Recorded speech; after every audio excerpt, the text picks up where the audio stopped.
Your last summer before college lasted forever. You can still name the specific weeks inside it. The week you stayed up until sunrise 3 nights running, the week the heat broke, the week you said something you meant. That summer was maybe 3 months. You have lived through 30 summers since then, and you cannot name a single week inside any of them. Nothing changed about how long summer is. Something changed about how you measure it. You are not imagining this.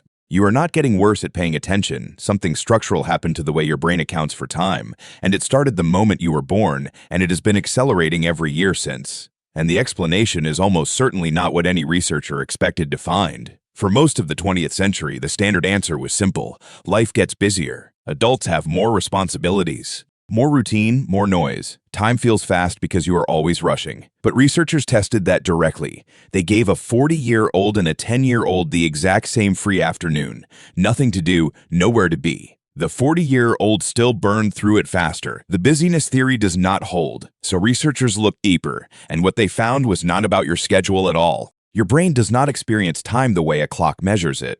A clock counts identical units. 1 second, then another, then another.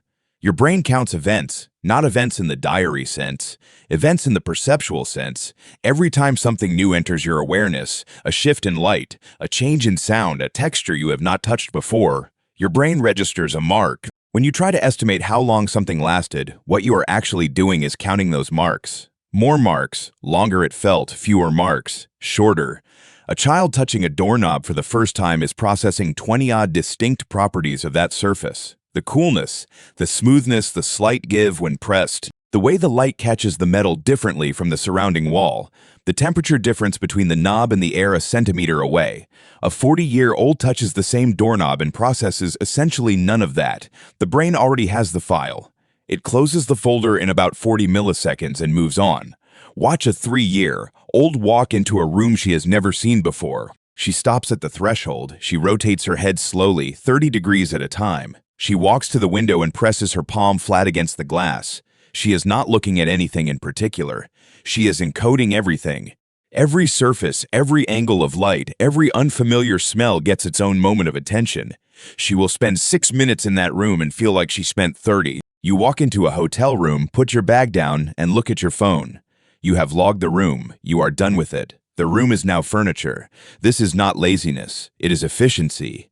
Your brain spent decades learning which things are safe to ignore. It built a model of your world so accurate that most of your experience is prediction, not observation. You are not perceiving your front door. You are remembering it.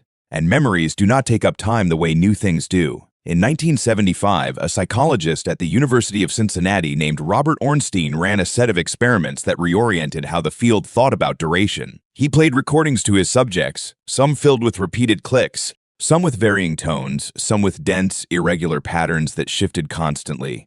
Then he asked them to estimate how long the recordings lasted. The recordings were all identical in clock time.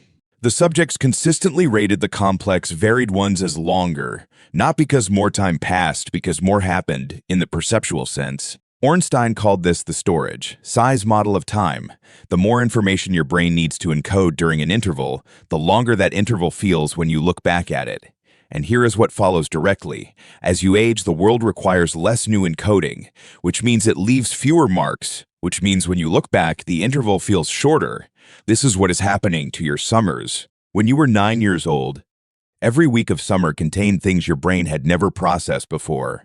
A swimming hole you had not visited, a flavor combination you had not tried, a feeling about a specific person that you had no name for yet. Your brain was marking constantly, filing constantly, building its model of the world from raw material. By the time you are 35, the model is largely complete. You go to the same coffee shop, you take the same route, you have the same conversations with the same people about the same topics. Not because you are dull, because you have done the work. You know how this world operates, and knowing how it operates is exactly what makes it stop leaving marks. The measurement problem gets stranger from here. There is a ratio that several researchers have noted, starting with the 19th century philosopher Paul Janet, that explains why this acceleration is not linear. It is proportional. When you are 10 years old, 1 year is 1/10 of everything you have ever experienced. When you are 40, 1 year is 1/40th the same clock. Year is a much larger fraction of a 10-year old life than of a 40-year-old, so it feels larger.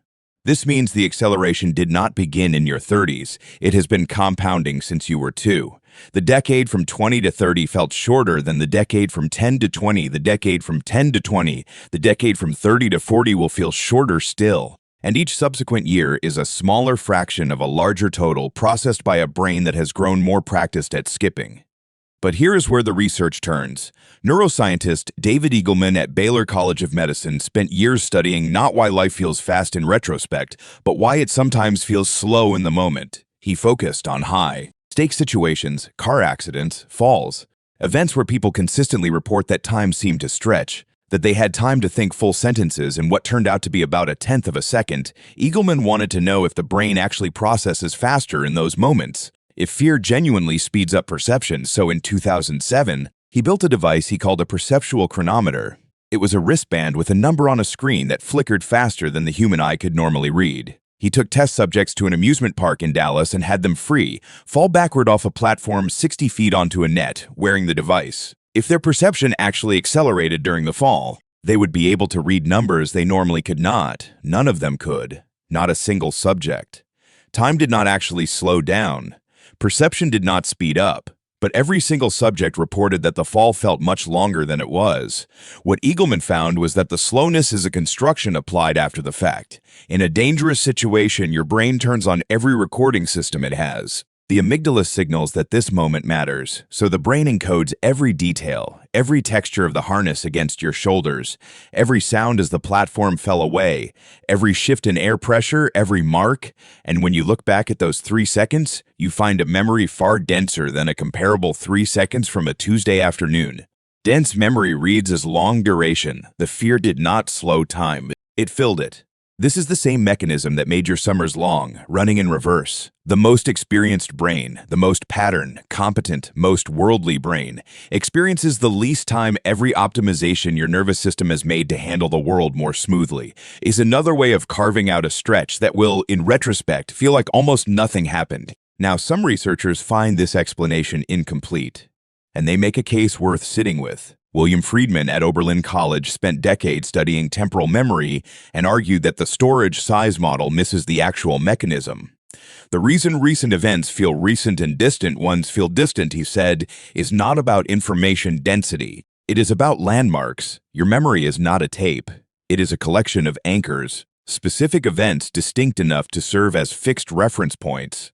A birthday, a move, a loss, a first. You orient everything else relative to those anchors. Children accumulate landmarks constantly, not because their brains are naive, but because their lives are structurally full of firsts. First day of school, first broken bone, first fight with a best friend. First time driving alone at night. Every year of childhood contains multiple events your adult brain would recognize as true anchors. Your 40s may contain fewer anchors in a year than your childhood contained in a month. Not because less is happening, because less is happening for the first time. Consider what a landmark actually does to memory. You move to a new city at 24. You can probably identify roughly when specific things happen that year, not because you have better recall from then, but because the move is a fixed point before the move. After the move is the pin, and everything else hangs on it, without pins. Memory collapses into an undifferentiated stretch. Most adult years have no pins. They have Tuesdays. Friedman's model suggests the solution is to create new landmarks, new firsts, novel experiences that the brain cannot file under existing categories. Travel to places with no model in your head. Learn something so foreign that every session requires real encoding. The argument is that you are not fighting your brain's efficiency. You are giving it something efficiency cannot handle. This is a compelling frame for a while. It seems like it might be the whole story. But here is what the landmark theory cannot explain. In 2019, a team at Ludwig Maximilian University in Munich, led by Mark Whitman, published findings from a series of studies on time perception across adulthood. They found that people who scored high on mindfulness measures, not as a personality trait but as a consistent behavioral tendency, reported significantly richer subjective duration from ordinary days, not from travel, not from novel experience, from the same Tuesday everyone else was having. The difference was not what was happening to them.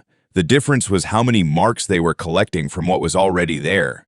The doorknob was still just a doorknob, but they were processing 20 properties of it again. They were not having better days, they were having denser ones. The same cup of coffee, the same commute, the same conversation at lunch, but with enough attention held open that each of those things left a trace.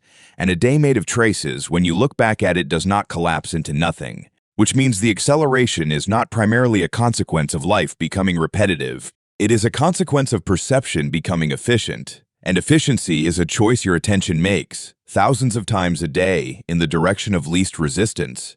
Your brain runs a continuous cost. Benefit calculation, new encoding is expensive. Pattern matching is cheap. Every time your attention slides off something familiar before it has actually looked at it, your brain is choosing the cheap option. And the sum of those choices across days and months and decades is a life that in memory barely seems to have taken any time. But here is what the two models together still do not quite account for. Why does childhood feel rich even in retrospect? You have no memory of the actual sensory density from when you were 7. You only have the memories themselves, and yet your sense of those years as spacious and full persists. Friedman's landmark model handles this better. You can point to individual weeks, you can name the month, you cannot do that with last March, so the two models are both probably partial. Ornstein explains why novel years feel longer as they happen. Friedman explains why they still feel long when you look back. What collapses in adulthood is both at once. You stop collecting marks in real time, and you stop generating events distinct enough to anchor memory afterward. The interval shrinks from both ends. None of this is your fault. You were not warned. Nobody told you that the goal was not to get good at the world, but to keep finding ways to stay bad at it. Nobody told you that competence, the thing you spent your entire childhood trying to accumulate, was the mechanism by which your experience of being alive would narrow. The brain that learned to read is the brain that stopped seeing individual letters. The brain that learned to drive is the brain that stopped perceiving the road. The brain that learned this particular city is the brain that stopped noticing it.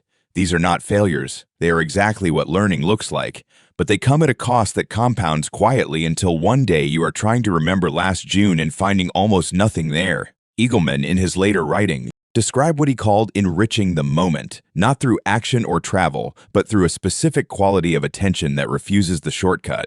You hold the folder open. You let the familiar thing be strange for 1 extra second. You process the doorknob. You do it before your brain has decided whether it needs to.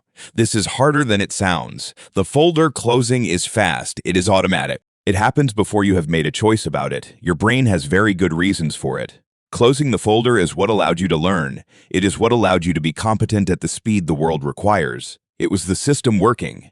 But systems optimized for one thing produce costs on another axis. The system that made you quick at your world made your world thinner. The same neural machinery that learned to handle things without looking is the machinery that will, at the end, leave you with less to account for. There is no clean solution. You cannot unlearn your world. What you can do is notice sometimes, when the folder is about to close, stay with the face across the table for 1 extra second. Let the street you have walked 1,000 times be strange for long enough to leave a mark. People talk about time passing faster as a fact of aging. The way they talk about joints aching or eyes weakening, something that happens to you, something that arrives from outside, but the mechanism is internal. It is running on the same system that made you competent. The ache and the efficiency have the same source. Not because this makes you happier, not because there is a version of this where you get your summers back. Not because a second on the doorknob changes anything about the day, but because marks are what time is made of. The child who found last summer endless was not wrong about how long it was. She just had more marks per HR than you do now. No one ever told her that would change. She still doesn't know it did.